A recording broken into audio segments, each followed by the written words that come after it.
નમસ્કાર દર્શક મિત્રો, કરંટ ટોપિકમાં હું પીનલ આપ સૌનું સ્વાગત કરું છું. આજે વાત કરી રહ્યા છે રાષ્ટ્રીય દૂધ દિવસની. આ દિવસનું ખૂબ જ મહત્વ કહી શકાય છે, કારણ કે દૂધ એ ન માત્ર એવું કહી શકાય કે એક સંપૂર્ણ આહાર તરીકે તેને માનવામાં આવે છે, જેમાં કેલ્શિયમ અને બીજા ઘણા બધા વિટામિન્સ ભરપૂર માત્રામાં હોય છે, પરંતુ તેની સાથે સાથે આ જ દૂધ છે કે જેના વ્યવસાયની સાથે ઘણા બધા લોકો જોડાયેલા છે. આપણા જ દેશમાં સાથે જ આપણા રાજ્યમાં પણ 60થી 65% લોકો માટે આ એક આજીવિકાનું પણ માધ્યમ છે. વાત જ્યારે આજના દિવસની હોય ત્યારે 26મી નવેમ્બરે રાષ્ટ્રીય દૂધ દિવસની ઉજવણી કરવામાં આવે છે, કારણ કે શ્વેત ક્રાંતિના પિતા ડૉક્ટર વર્ગીસ કુરિયનની જન્મ જયંતિ છે અને એ જ શ્વેત ક્રાંતિના પિતા હતા, એટલે જ તેમની જન્મ જયંતિના દિવસે આ દિવસની ઉજવણી આજે પણ કરવામાં આવે છે. આ દિવસની ઉજવણીનો ઉદ્દેશ્ય એ જ છે કે દૂધનું ઉત્પાદન તે વધારી શકાય અને તેની સાથે સાથે ગ્રામીણ ક્ષેત્રનું જે અર્થતંત્ર છે તેમાં વધારો કરી શકાય. વાત જ્યારે દૂધની હોય છે ત્યારે ભારત દેશ સૌથી મોટો ઉત્પાદક દેશ કહી શકાય છે, અને વાત ગુજરાતની કરીએ તો ભારત દેશમાં ચોથા નંબરે ગુજરાત આવે છે ને કેટલાય સમયથી બીજા ઘણા બધા રાજ્યોને ગુજરાતે પાછળ કરી દીધું છે અને દૂધ ઉત્પાદનમાં ગુજરાતનો ડંકો જોવા મળી રહ્યો છે. ત્યારે આજે વાત એ કરીશું કે આ વ્યવસાયની સાથે જોડાયેલા ઘણા લોકો, ઘણા સંઘ જોડાયેલા હોય છે, પશુપાલકો જોડાયેલા હોય છે, ખેડૂતો જોડાયેલા હોય છે, ઘણી બધી ડેરીના ઘણા બધા લોકો પણ આમાં જોડાયેલા હોય છે. ત્યારે એક વ્યવસાયની સાથે જોડાયેલા લોકો માટે આ કઈ રીતે આજે એક આજીવિકાનું માધ્યમ બન્યું છે, અને બીજી તરફ દૂધ સામાન્ય લોકોના આરોગ્ય માટે કેટલું જરૂરી છે, તમામ મુદ્દાઓ પર આપણે ચર્ચા કરીશું. જેની માટે મારી સાથે અહીંયા જોડાઈ ગયા છે ડોક્ટર અભિષેક પ્રજાપતિ, પલ્મોનોલોજીસ્ટ છે, અને ડોક્ટર હર્ષ બારોટ આપણી સાથે જોડાયા છે, જે આયુર્વેદ નિષ્ણાત છે. આપ બંનેનું સ્વાગત છે. Welcome to current topic. સૌથી પહેલા આપણે આયુર્વેદિક પદ્ધતિમાં દૂધનું શું મહત્વ છે તેને સમજવાનો પ્રયાસ કરીશું. 172 લાખ મેટ્રિક ટન ઉત્પાદન સાથે ગુજરાત દેશમાં ચોથા ક્રમે છે. ડોક્ટર હર્ષ, શું કહેશો? દૂધ આપણા ત્યાં ભરપૂર માત્રામાં થાય છે, પણ આપની પાસેથી જાણવા માંગીશું કે જે પ્રકારે આપણે સૌ જાણીએ છીએ કે દૂધ જે છે સંપૂર્ણ આહાર ગણાય છે, કારણ કે આમાં ભરપૂર માત્રામાં કેલ્શિયમ અને વિટામિન્સ હોય છે. આયુર્વેદિક પદ્ધતિમાં ઉપચારમાં પણ અને તેની સાથે જ લોકોને સલાહ આપવા માટે પણ દૂધનું કેટલું મહત્વ છે? યસ પિનલબેન, દૂધ આયુર્વેદની અંદર દૂધનો મહિમા ખૂબ જ વર્ણવવામાં આવ્યો છે આચાર્ય ચરક અને આચાર્ય વાગ્ભટ દ્વારા. આયુર્વેદનું મેઇન હેતુ એ છે કે સ્વસ્થસ્ય સ્વાસ્થ્ય રક્ષણમ આતુરસ્ય વિકાર પ્રશમનમ ચ. એનો મતલબ એ થાય છે કે જે હેલ્ધી માણસ છે એની હેલ્થની રક્ષા કરવી અને જે રોગી છે એની સારવાર કરવી. હવે દૂધનું મહત્વ આયુર્વેદની અંદર ગાયના દૂધનું મહત્વ ખૂબ જ વર્ણવવામાં આવ્યું છે. દૂધ એટલે સંપૂર્ણ આહાર તરીકે આપણે જ્યારે જોઈએ ત્યારે આપણા શરીરનું બંધારણ 3 દોષોનું આયુર્વેદ પ્રમાણે બનેલું હોય છે, જેમાં વાયુ, પિત્ત અને કફ 3 દોષોનો સમાવેશ થાય છે. વાયુના રોગોની અંદર, પિત્તના રોગોની અંદર દૂધનું ખૂબ જ મહત્વ આયુર્વેદની અંદર દર્શાવવામાં આવ્યું છે. એક સામાન્ય ઉદાહરણ તમને આપું કે પિત્તના રોગોની અંદર, જેમ કે કોઈ પણ માણસને લાંબા સમયની એસિડિટી રહેતી હોય તો આપણે એવું રોજિંદા જીવનમાં જોતા હોઈએ છીએ કે થોડું દૂધ પી લે તો એને તરત જ હાશકારો અનુભવાય છે. એટલે બીજી દ્રષ્ટિએ આપણા શરીરના બંધારણની અંદર જેમ બાળકનો જન્મ થાય છે ત્યારથી માતાનું દૂધ આપણે પીડિયાટ્રિક ડોક્ટરો ખૂબ જ એને કહેતા હોય છે કે ભાઈ મિનિમમ 6 મહિના સુધી તો માતાનું દૂધ આપણે આપવું જોઈએ. એટલે દૂધ આપણા શરીરમાં જે પણ ધાતુઓ રહેલી છે, જેમ કે રસ, રક્ત, માંસ, મેદ, અસ્થિ, મજ્જા અને શુક્ર, આયુર્વેદની દ્રષ્ટિએ એટલે કે માંસ, મેદ અને અસ્થિ બોન્સ માટે, સ્નાયુઓ માટે અને આપણી જે પણ પેશી છે એના બંધારણમાં દૂધનું ખૂબ જ મહત્વ આપણે આયુર્વેદની દ્રષ્ટિએ વર્ણવવામાં આવ્યું છે. જી બિલકુલ, ખૂબ સાચી વાત આપે કરી છે કે આયુર્વેદિક દ્રષ્ટિએ પણ દૂધનું ખૂબ જ મહત્વ છે. હવે ડોક્ટર અભિષેક પણ આપણી સાથે છે. ડોક્ટર અભિષેક, જો વાત આપણે દૂધની કરીએ ત્યારે દૂધમાં કયા કયા કેટલા વિટામિન્સ હોય છે, કયા કેલ્શિયમ્સ હોય છે, જે આપણા શરીર માટે ખૂબ જ જરૂરી હોય છે? જરૂર છે પિનલબેન. જો આજે અગર national milk day doctor Verghese Kurian સાહેબના જન્મદિવસના દિવસે આપણે મનાવીએ છીએ, જે શ્વેત ક્રાંતિના પ્રણેતા ગણાય છે. હવે મિલ્કનું હેલ્થ બેનિફિટ આપણે જોઈએ તો મિલ્ક એ બહુ જ બેલેન્સ ડાયટ કહેવાય છે. અને વર્ષોથી ડેલી 1 ગ્લાસ દૂધ પીવાનું આપણને કહેવામાં આવે છે એક્સપર્ટ દ્વારા. તો દૂધમાં આપણે એક જનરલ વાત કરું કે દૂધમાં પ્રોટીન હોય, ફેટ હોય, કેલ્શિયમ હોય, ફોસ્ફરસ હોય, વિટામિન A, B12, D અને મેગ્નેશિયમ અને ઘણા બધા મિનરલ્સ હોય, જેને કારણે એક બેલેન્સ ડાયટ બને. સ્પેસિફિકલી વેજીટેરિયન જો લોકો લેતા હોય ફૂડ, તો એમના માટેનું એક સંપૂર્ણ આહાર તરીકે કન્સિડર કરી શકાય. નાના બાળકોમાં પ્રોપરલી એનો બોનનો ગ્રોથ થાય, ઇવન ઓલ્ડ એજમાં પણ પ્રોપરલી બોન ગ્રોથ થાય. અને જ્યારે આપણે બીજું કોઈ પણ આપણે હાર્ડ ફૂડ અગર ના ખાઈ શકીએ અને જો રોજનું આપણે મિલ્ક એડિક્વેટ અમાઉન્ટમાં આપણે લઈ શકીએ તો આપણે કહી શકાય કે એ માણસ નોર્મલ રીતે એની ગતિવિધિ કરી શકે અને જરૂરી કેલરીઝ છે એ પૂરતા પ્રમાણમાં મળતી રહે અને લાઈફ જીવવા માટેનું જે જરૂરી એના પોષણ તત્વો હોય, વિટામિન્સ હોય, મિનરલ્સ હોય, કેલ્શિયમ હોય, ફોસ્ફરસ હોય, મેગ્નેશિયમ હોય, એ બધું એને મળતું રહે, જેથી કારણે શરીર એનું કાર્યરત રહી શકે. હવે આ જનરલ મિલ્કની વાત હતી. અગર હવે એની અંદર પણ અગર જો તમે ડિફરન્સિએશન કરો તો આયુર્વેદિક માટે ડોક્ટર હર્ષભાઈ આપણને વધારે સારી રીતે કહેશે, એના માટે હું આગળ વધારે એમાં એમ્ફેસાઇઝ નહીં કરું. પણ જો જનરલ બેનિફિટની રીતે વાત કરીએ તો દૂધની અંદર આપણે હળદર નાખીને પીએ એ બેટર રહે છે. બહુ બધી ડિબેટ ચાલ્યા કરે કે ગાયનું દૂધ સારું કે ભેંસનું દૂધ સારું, જી જે જી સંપૂર્ણ વધારે પડતું. કેમલનું દૂધ પણ હવે તો એ સ્પર્ધામાં હા છે હા કે હા જે જેમને હા ડાયાબિટીસ હોય, જેમને બીમારી હોય, એમની માટે એ કેમલનું દૂધ પણ સજેસ્ટ કરવામાં આવતું હોય છે. સજેસ્ટ કરવામાં આવે છે. બકરીનું દૂધ પણ સજેસ્ટ કરવામાં આવે છે. રીઝન એનું જે પાછળનો બેઝ અગર સમજીએ તો જે અંદર જે એનું જે ફેટ કન્ટેન્ટ હોય, કોલેસ્ટ્રોલ કન્ટેન્ટ હોય, એમાં કેલરીઝ કેટલી હોય, ટોન્ડ છે કે ડબલ ટોન્ડ છે, એ બધું જોવાનું હોય. તો એટલું કહી શકું જે toned milk, double toned milk જે અત્યારે આવે છે, જેને વધારે પડતું પ્રમોટ કરીને, તો એ ટોન્ડ મિલ્ક વધારે પીવાથી કંઈ વધારે બેનિફિટ થાય એવું જરૂર નથી. કદાચ થોડો લોસ થઈ શકે, પણ ટોન્ડ મિલ્ક પીવાથી કોઈ વધારે બેનિફિટ થાય એવું જણાતું ડોક્ટર નથી. ભીષણ, આપને ખ્યાલ હશે કે આપણા ડેરીમાં લો ફેટ મિલ્ક પણ મળે છે. યસ યસ, જે લો લોકો ફેટ ડાયટ મિલ્ક કરતા હોય છે ઇઝ. લો હા, ફેટ મિલ્ક રહે છે. એ શું હોય છે અત્યાર સુધી એ જરૂર ટેકનિકલી નથી ખબર, પણ લોકોને એવું છે કે એમાં ફેટ ઓછું આવે છે. જરૂરથી એ વાત સાચી છે. અને જો આપણે કાઉ મિલ્ક અને આપણે બફેલો મિલ્કની વાત કરીએ તો એમાં પણ એ જ કન્સેપ્ટ છે કે બફેલો મિલ્કમાં ફેટ કન્ટેન્ટ વધારે હોય. જે વધારે પ્રમાણમાં આપણે જે લેવાઈ રહ્યું છે બધી જગ્યાએ, એ બફેલો મિલ્ક છે. કાઉ મિલ્ક ઓછું પ્રમાણમાં લેવામાં આવે છે.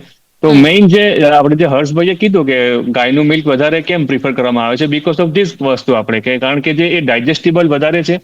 સૌથી પહેલા એ સમજવું જરૂરી છે, કુદરતે જે બનાવ્યું છે દરેકનું દૂધ, તો કે ગાયનું દૂધ પ્રાઇમરી લોકોના માટે ગાય માટે છે, ભેંસનું દૂધ પ્રાઇમરલી ભેંસ માટે છે. અને એટલા જ માટે જે હર્ષભાઈએ કીધું કે જે માતાનું દૂધ છે આપણા હ્યુમનનું, એ માણસ માટે છે પ્રાઇમરીલી. અને એટલા જ માટે બીજા કોઈ પણ દૂધ છે, માતાનું દૂધ 6 મહિના સુધી આપણે આપવું હિતાવે છે, બીજા કોઈ પણ દૂધને અડ્યા સિવાય.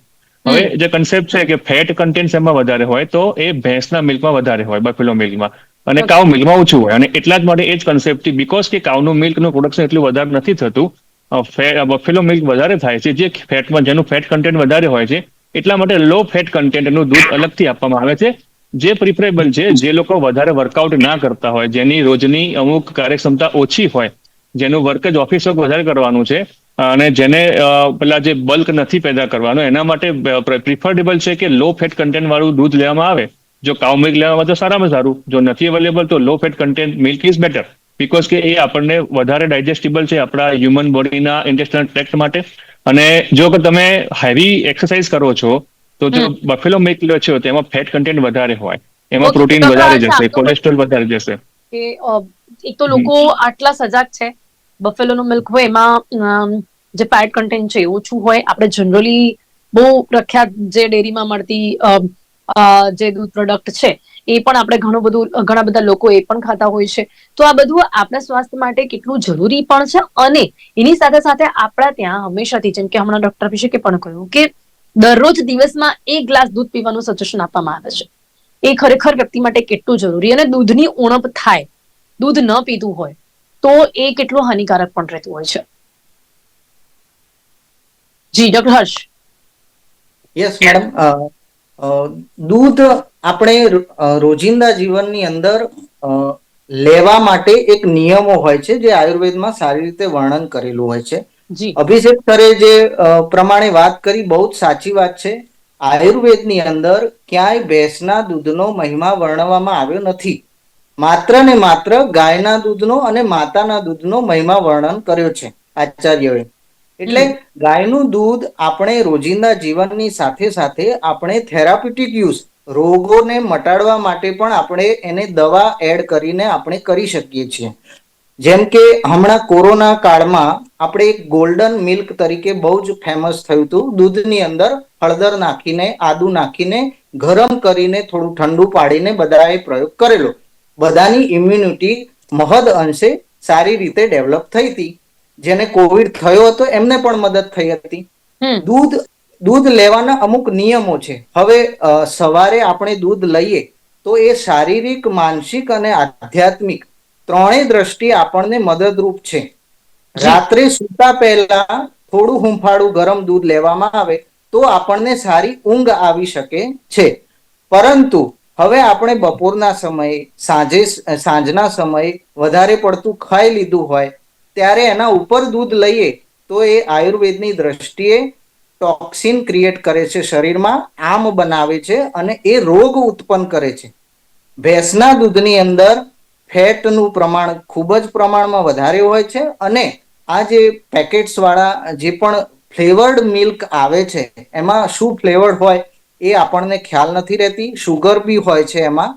તો ડાયાબિટીસના દર્દીઓ, હૃદયના દર્દીઓ જેનું કંટ્રોલ ડાયાબિટીસ નથી એમણે આયુર્વેદના નિયમ પ્રમાણે જે ઋષિ મુનિઓએ વર્ણન કર્યું છે તે નિયમ અનુસાર દૂધનું સેવન કરવું જોઈએ. જી બિલકુલ. એટલે આયુર્વેદિક ની વાત કરવામાં આવે તો એમાં પણ ક્યાંક દૂધના મહત્વ વિશે જે જણાવવામાં આવ્યું છે તે પ્રમાણે આપણે કહી શકીએ છીએ કે આપણા આરોગ્ય માટે દૂધ કેટલું જરૂરી છે. હવે આયુર્વેદ પછી જો આપણે વાત કરીએ ડોક્ટર અભિષેક, તો જનરલી આપ લોકો પણ જ્યારે પણ પેશન્ટ્સને દવા આપતા હો છો ત્યારે પણ એવું કહેવામાં આવે છે કે રાત્રે દૂધની સાથે લેવું. એટલે ક્યાંક ને ક્યાંક ભારે દવાઓ હોય તો એની સાથે પણ દૂધનું સજેશન આપવામાં આવે છે. એવું કેમ અને સાથે જે કેવી રીતે હેલ્પફુલ હોય છે? જરૂરથી પિનલબેન. એટલે હવે એનું આયુર્વેદિક સિગ્નિફિકન્સ, હેલ્થ રિલેટેડ સિગ્નિફિકન્સ કદાચ હર્ષભાઈ મારા કરતા વધારે સારી રીતે કહેશે.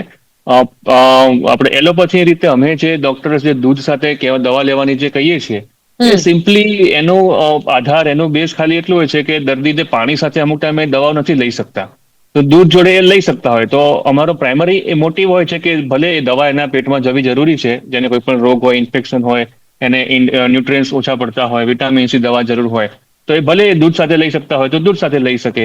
That is the main purpose.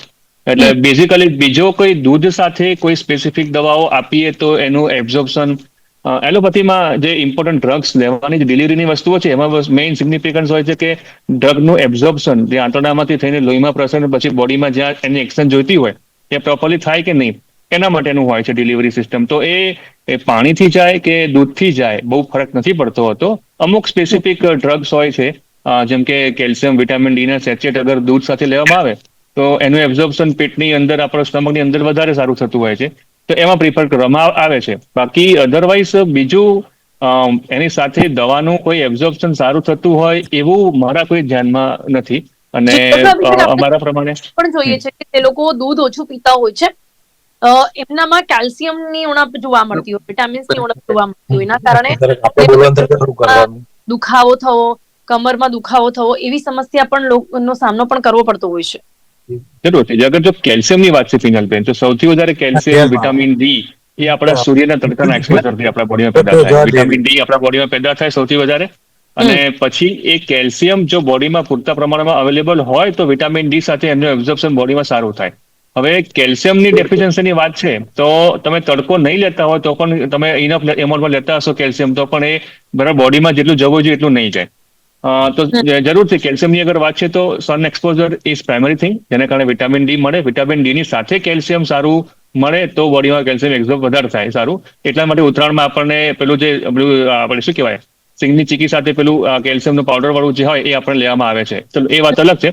હવે જો દૂધ ઓછું લેવામાં આવે તો કેલ્શિયમ ઓછું હોય, એ એકદમ સાચું વાક્ય નથી. અગર દૂધ તમે એકલું લેતા ના હો પણ જોડે બીજા આપણે ખાદ્ય પદાર્થો લેતા હોય જેમાં કેલ્શિયમ, મિનરલ જે હોય, દૂધમાંથી બનેલી પ્રોડક્ટ્સ, હા, એમાંથી એ પણ ના લેતા હો પણ જોડે તમે લીલા શાકભાજી છો, આપણા ફ્રૂટ્સ છે, જેમ પણ બીજા એ આપણા નટ્સ છે જે પણ કેલ્શિયમના સોર્સ છે, એ અગર તમે લેતા હો તો દૂધ ના લેતા હો તો ઇટ્સ ઓકે.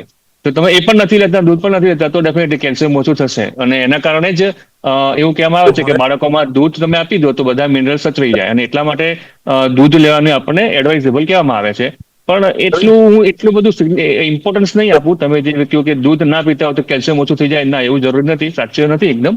તો તમે દૂધ પણ ના લેતા હો અને બીજા કોઈ સોર્સિસ જેમાંથી કેલ્શિયમ મળે છે એ પણ ના લેતા હો, તો કેલ્શિયમની ઉણપ સર્જાશે. અને ત્યારે પછી આપણે કેલ્શિયમની દવાઓ આપણે લેવી પડે, બહારથી અલગથી વિટામિન ડી ની દવાઓ લેવી પડે. તો પછી એડિકેટ અમાઉન્ટમાં આપણને, જે તમે કીધું કે હા, વિટામિન ડી અને કેલ્શિયમ એ સાંધાના દુખાવો, શરીરનો મસલનો દુખાવો, એના માટેના રિસ્પોન્સિબલ એ વિટામિન્સ કહેવાય છે. તો એ અગર સિમ્ટમ અગર કોઈને હોય તો જી જરૂરથી વિટામિન D3 અને કેલ્શિયમની ચેક થવું જરૂરી છે. પણ જી દૂધ એક માત્ર કેલ્શિયમનો સોર્સ છે એવું જરૂર નથી. જી બિલકુલ. એટલે બીજા અન્ય પદાર્થો જો હા, લેવામાં આવે જે એનું બેલેન્સ કરતા હોય તો એ બરાબર. ન સર્જાતી હોય. હવે આપણી સાથે ચર્ચામાં જોડાયા છે શંકરભાઈ રાણાજી છે, જેઓ મધુર ડેરીના ચેરમેન છે. શંકરભાઈજી, આપનું સ્વાગત છે. હા બેન, નમસ્તે. જી શંકરભાઈ, સૌથી પહેલા તો રાષ્ટ્રીય દૂધ દિવસ ની ઉજવણી આજના દિવસે કરવામાં આવે છે, અને આ વ્યવસાયની સાથે જોડાયેલા લોકો, અહીંયા જી અમે મેડિકલી ચર્ચા કરી, આયુર્વેદિક પદ્ધતિ વિશેની વાત કરી છે, પણ એની સાથે સાથે આ જે દૂધ છે ઘણા બધા લોકો માટે આપણા દેશમાં, આપણા રાજ્યમાં આજીવિકાનું પણ માધ્યમ છે. શું જી કહેશો, આ વ્યવસાયની સાથે જોડાયેલા જે લોકો છે એ લોકો જી માટે પણ આજનો દિવસ કેટલું મહત્વનું છે? બેન, આમ તો કેવું છે કે ગુજરાત રાજ્ય અને ગઈકાલની હું આઈસીએ દિલ્હીની જે કોન્ફરન્સમાં ગયો તેના આધારે કહું ને, હમ તો સહકારી માળખામાં આ મોડેલ નમૂના રૂપ છે. એમ કે હવે ગુજરાતમાં દૂધની વાત કરીએ તો પશુપાલકો એ ખરેખર જે ભાવ મેળવે છે અથવા જે રીતે પશુપાલકોને ભાવ પોસાય એવા મળે છે, હમ એ તો આપણા ત્યાં દૂધ અને દૂધની ઉત્પાદકતામાં બહુ વાંધો નથી આવ્યો. હમ અને ત્યાં ચેરમેન હું એવું કહું કે આજે ધારો કે અમૂલ એટલે કે ફેડરેશન એ હમ ગુજરાત એ રીતે સહકારિતાના મોડેલથી દૂધ અને દૂધના ક્ષેત્રમાં કામ કરે છે, જોતા ખૂબ ઘણી સારી રીતે પશુપાલકોની માવજત થતી હોય એવું મને દેખાય છે અત્યારે. ઓકે. હમ હમ અહીંયા બીજું, હા હા, જી જી શંકરજી, ખેડૂતોની વાત કરીએ, શું કહેશો આપ? કારણ કે ખેડૂતો, પશુપાલકો જે રીતે સંઘર્ષ સુધી દૂધ પહોંચાડતા હોય, એમનો નફો એ રાખતા હોય ને કઈ રીતે ખેડૂતો સુધી એ નફો તેમના સુધી પહોંચતો હોય છે. ભારત દેશમાં અને ગુજરાત રાજ્યમાં એ સાયકલ કેવી જોવા મળી રહી છે? આમાં કેવું છે કે મોડેલ ગુજરાતનું જે છે સહકારી માળખું, એમાં દૂધમાં ત્રિસ્તરીય માળખું છે આખું. હમ ગ્રામીણ લેવલે જે પશુપાલકો અથવા ખેડૂતો, જે લોકો સીધા અને ઇનડાયરેક્ટ બંને પ્રત્યક્ષ અને પરોક્ષ રીતે પશુપાલન સાથે જોડાયેલા છે, હમ એવા લોકો પોતે દૂધ પેદા કરી, ઉત્પાદન કરી અને પછી મંડળીમાં, ગામમાં આપે. હમ ગામમાં જિલ્લા દૂધ સંઘમાં એ દૂધ આવે. હમ એ જરૂરી પ્રોડક્ટ અને અન્ય વપરાશો બાદ એ દૂધ બધું મિલ્ક માર્કેટિંગ ફેડરેશનમાં એટલે જીસીએમએમ દ્વારા આપણે મધર ડેરી ભાટમાં ભેગું કરીએ છીએ. જી અને એમાંથી ગુજરાત અને ઇન્ટરનેશનલ ઓલ ઇન્ડિયા આપણે ભારત દેશમાં અને બીજા દેશોમાં એની પ્રોડક્ટને આપણે વેચીએ છીએ. બરાબર છે. હમ એ હમ ખેડૂતોને હું માનું ત્યાં સુધી, હા, ખેડૂતોની એક ફરિયાદ કાયમ બેન આમાં રહી છે જી જી છે કે આટલું બધું દૂધ ઉત્પાદનનું મહત્વ હોવા છતાં, દૂધનું મહત્વ હોવા છતાં હમ પશુપાલકો કાયમ થોડુંક રડતા રહ્યા છે, એના પ્રશ્નો ઉભા રહ્યા છે એવું દેખાય છે. જી અને એની પાછળ લોજિકલી અમે એવું કહેતા, હું ખાસ કરીને કહેતો હતો, હમ આજે પણ હું છેલ્લા ઘણા વર્ષોથી જયારે ગાંધીનગર ડેરીના ચેરમેન તરીકેની કામગીરી કરું છું ત્યારે મેં જોયું છે કે અમે ગામડાઓમાં સભાઓમાં એક જ પ્રશ્ન પૂછીએ કે હમ તમારે પ્રોબ્લેમ હોય તો કહો, એટલે કે સાહેબ ભાવોમાં પોસાતું નથી. જી જી આટલા ભાવો હું ખેડૂતોના પ્રશ્નો હોય છે એ જ જેવા પ્રશ્નો પશુપાલકોના હોય છે. હા, લગભગ સિમિલર. હમ હવે આમાં શું હોય છે કે આ ભાવની જે વાત છે, કિલો ફેટ ઉપર આપણે જે ભાવ આપીએ છીએ હમ એ 165 થી શરૂ લઈ અત્યારે ધારો કે મારા ત્યાં ગાંધીનગરમાં 850 રૂપિયા, એટલે 10 ફેટ દૂધના આવે, ભેંસનું હોય કે જેનું એ ટાઈપના, એમાં અત્યારે 85 રૂપિયા લીટર દૂધ એને મળે. બરાબર. જી અને છતાં એ ફરિયાદ કાયમ કરતો અથવા ફરિયાદી કાયમ રહ્યો છે. એનું એક માળખું મેં જોયું છે, જે હું ભાષણમાં કહેતો હોઉં છું કે હમ રિમોટ અને ટીવી જેવું છે. ધારો કે જેની પાસે રિમોટ હોય એ જ ટીવી ચાલુ કરી શકે.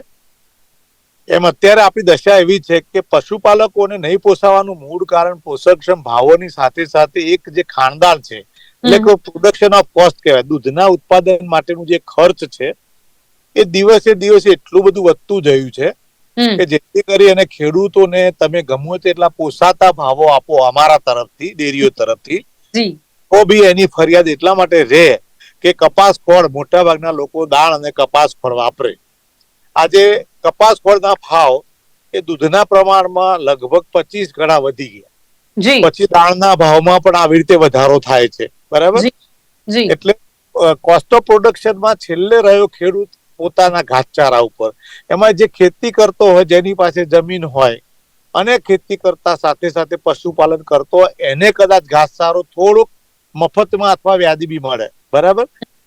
બાકીના જે લોકો પૈસેથી લાવી અને ઘાસચારો પણ ખવડાવતા હોય, ખાનદાન પણ પૈસાથી લાવી ખવડાવતા હોય, કપાસ ખોળ પણ ધારો કે રીતે કરતા હોય, પણ લાગે છે શંકરભાઈ કે ક્યાંક આ જે પ્રશ્નો છે પશુપાલકોના, કારણ કે આપણા ત્યાં છે ને 36 લાખ એટલા પરિવાર છે કે જે જેમની માટે પશુ જ પાલનહાર છે, અને એ લોકોના લીધે જ કદાચ આપના સુધી પણ દૂધ પહોંચે ને અમારા સુધી પણ દૂધ પહોંચે. તો એમની નિવારણ આવવું જોઈએ લાગે છે આપને? હા, એટલે નિવારણમાં કેવું છે, સરકાર થોડી રસ લે છે. એટલે કેટલીક વખત કેવું બને, જે સબસિડી વાળી વાત આવે છે ને, પણ સરકાર પોતે ઇન્વોલ્વ થતી હોય ત્યારે બને. બીજું, અમારી એક માગણી સરકારમાં રહે, દરેક ચેરમેન અને ફેડરેશન વતીથી કહું તો, કે ધારો કે મહારાષ્ટ્ર અને અન્ય રાજ્યોમાં અત્યારે સરકાર પોતે દૂધમાં સબસિડી આપે છે ડાયરેક્ટ. કપાસ ખોળમાં ના આપી શકાય કે દાળમાં ના આપી શકાય, તો દૂધમાં આપી શકાય.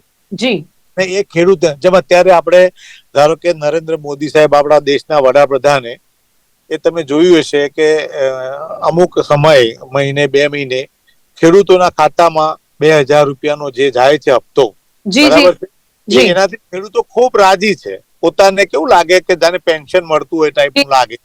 એટલે અમે અમિતભાઈ, આપણા સહકાર મંત્રી અને દેશના ગૃહપ્રધાનને પણ આ વાત પહોંચાડી છે કે ભાઈ ખેડૂતોને સબસિડી મળે ડાયરેક્ટ, એને દૂધના લીટરે 2 રૂપિયા કે 3 રૂપિયા.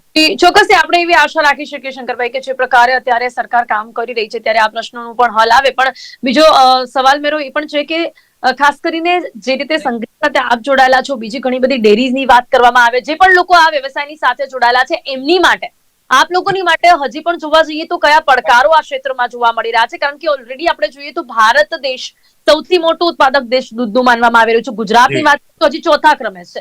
શું લાગે છે હજી પણ કેવી રીતે આપણે આગળ વધી શકીએ છીએ? આપ લોકો માટે કયા પડકારો? અને ફેટ, દૂધમાં જે ફેટના પ્રશ્નો પણ વારંવાર સાંભળવામાં આવતા હોય છે, શું કહેશો તેને પડકારોને લઈને? એના માટે મારું એવું કેવું છે કે ગુજરાત રાજ્ય પૂરતી વાત કરું છું, અને ગુજરાતની સાથે દેશને પણ જોડવું હોય તો જોડી શકાય. કે હજુ પણ બનાવટી દૂધના કેટલાક જે પ્રશ્નો આવે છે, હજુ આજે પણ વપરાશની સામે દૂધ જે મળતું નથી કેટલીક વાર, અને પછી બનાવટી દૂધની જે વાતો આવે છે, દૂધ સંઘો પોતે પોતાની રીતે ગુણવત્તા જાળવી રાખે, ગમે તે એટલું ધારો કે બધું કરે, તો જે બજારમાં પ્રાઇવેટ વેપારીઓ અથવા પ્રાઇવેટ દૂધ બનાવતા દૂધ ઉત્પાદકો જે છે, એ લોકોને જ્યાં સુધી આપણે બંધ નહીં કરી શકીએ. એટલે સરકારના લેવલે આ પડકારો અને પ્રશ્નો છે કે સરકારે પોતે રસ લઈ અને જે રીતે આ દૂધની ગુણવત્તા બાબતે ટેસ્ટિંગ થી માંડી ફૂડ એન્ડ ડ્રગ ડિપાર્ટમેન્ટ દ્વારા ધારો કે ક્યાંક ફરતી લેબોરેટરી ક્વોલિટી ચકાસણી માટેની આ બધા પ્રયત્નો સરકાર કરે અને એમાં થોડી કઈ આવે તો સ્વાભાવિક રીતે એના ઉપર કંટ્રોલ આપણે કરી શકીએ. અને ખૂબ જ જરૂરી પણ કહી શકાય છે. ત્યારે જ કદાચ આપણે કહી શકીએ કે આજના દિવસની સાચા અર્થમાં ઉજવણી કરી શકાય. સમય ખૂબ જ ઓછો છે, પરંતુ ડોક્ટર હર્ષ, આપનું શું માનવું છે? અંતે લોકોને શું સલાહ આપશો પોતાના સ્વાસ્થ્ય માટે? કેટલું દૂધ અને કયા સમયે પીવું જરૂરી? ડોક્ટર હર્ષ. યસ મેડમ, બધાને હું એક જ સલાહ આપવા માંગીશ કે શક્ય બને તો દિવસનું રોજ એક વખત તો દૂધ ગરમ કરીને થોડું ઠંડુ પાડીને હળદર નાખીને પીવું જોઈએ, જેનાથી આપણી ડાયજેસ્ટિવ સિસ્ટમ, ઇમ્યુનિટી સિસ્ટમ ખૂબ જ સારી રીતે કામ કરી શકે છે. આપણા સાંધાઓના દુખાવા પણ મહદ અંશે દૂધ પીવાથી ઓછા થતા હોય છે. તો દરેક લોકોને હું એક જ વિનંતી કરીશ કે પોતાના નાના બાળકોને ગરમ કરેલું દૂધ થોડું ઠંડુ પાડીને આપે. જી બિલકુલ. ડોક્ટર અભિષેક, આપનું શું માનવું છે? અંતે આપ શું સલાહ આપવા માંગશો? એલોપેથીની જે વાત કરવામાં આવે તો તે રીતે પણ આપનું શું માનવું છે? એ ક્ષેત્રમાં પણ દૂધ માટે શું સલાહ આપવામાં આવતી હોય છે? જરૂરથી રોજનું 1 ગ્લાસ દૂધ પીવું જરૂરી છે. અગર તમે મસલ માસ બનાવવા માંગો છો, વધારે ઠીક કામ કરી રહ્યા છો, તો બફેલો મિલ્ક ઇઝ બેટર. જો તમે મોડરેટ એક્સરસાઇઝ કરો છો અને બેલેન્સ તરીકે જીવવા માંગો છો તો કાઉ મિલ્ક ઇઝ બેટર. અને જે ઘરડા લોકો છે જેનામાં ડાયજેસ્ટિવ સિસ્ટમ થોડી ઓછી છે તો એ ગોટ મિલ્કનો અથવા તો બકરીના મિલ્કનો પણ સારો લઈ શકે છે. પણ overall milk is okay, milk is good. એટલે રોજનું 1 ગ્લાસ જે તમને પ્રિફરેબલ ઠીક લાગે એ ગ્લાસ વાળું દૂધ લેવું જરૂર છે. ટોન્ડ મિલ્ક એટલે અવોઇડ કરવું અને વધારે ક્રીમીસ મિલ્ક હોય એ લેવું વધારે સલાહ કર્યું રહેશે. બિલકુલ. શંકરભાઈ, અંતે આપનું શું કહેવું છે આજના દિવસ માટે? તમામ લોકો જે આ વ્યવસાયની સાથે જોડાયેલા છે તેમને પણ, અને આજના દિવસની ઉજવણી માટે પણ અંતે આપનું શું કહેવું છે શંકરભાઈ? હવે મારા મતે આજે એવું કહેવાય કે જ્યારે આપણે નેશનલ કક્ષાએ આવો મિલ્ક ડે ઉજવી શકતા હોઈએ ત્યારે ખરેખર લોક જાગૃતિમાં જોડાયેલા બધા જ મિત્રો બહુ પોઝિટિવ વાત કરી રહ્યા છે. દૂધ એ જરૂરિયાત વાળો સંપૂર્ણ ખોરાક છે એવું હું માનું છું. હું કહું એના કરતા આપણે બધાએ કહીએ છીએ, અને ખાસ એમાં ડોક્ટર સાહેબે જે વાત કરી કે દૂધ પીવું જોઈએ, કેવું પીવું જોઈએ, કયું પીવું જોઈએ, એ વ્યક્તિ ઉપર ડિપેન્ડ કરે છે.